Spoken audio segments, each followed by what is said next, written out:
விஜயோட ramp வாக்ல bouncer ஒரு நபரை தூக்கி எறிஞ்சிட்டாங்க. அது உண்மைதான். அதை நினைச்சு விஜயும் வேதனைப்பட்டாரு. ஆனா ஒருத்தன் கம்ப்ளைண்ட் கொடுத்தான், அதுவும் ஃபேக்கான நபர்னு சொல்லிட்டு இப்ப தகவல் வந்திருக்கு. கிட்டத்தட்ட மாநாடு 21ஆம் தேதி நடைபெற்றது. 21ஆம் தேதியிலிருந்து தற்பொழுது வரை, அதாவது 30ஆம் தேதி வரைக்கும் இந்த நிகழ்வை பற்றி மட்டுமே பேசுறாங்க. விஜய் வந்து பவுன்சரை வச்சு ஒரு நபரை தூக்கி எறிஞ்சிட்டாரு.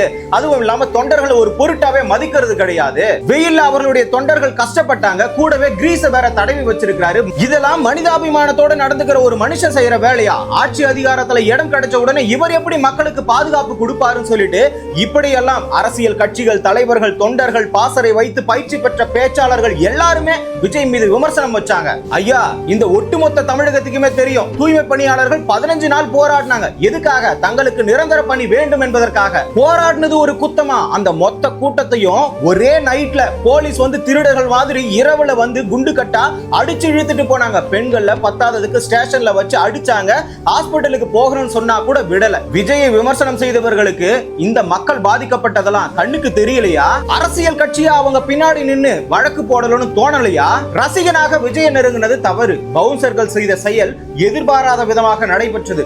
ஆனா இங்க நைட்ல பிளான் போட்டு போலீஸ் உள்ள இறங்கி மக்களை அடிச்சு இழுத்துட்டு போனதை பத்தி இங்க தொடர்ந்து பேச ஒரு அரசியல் கட்சி இல்ல.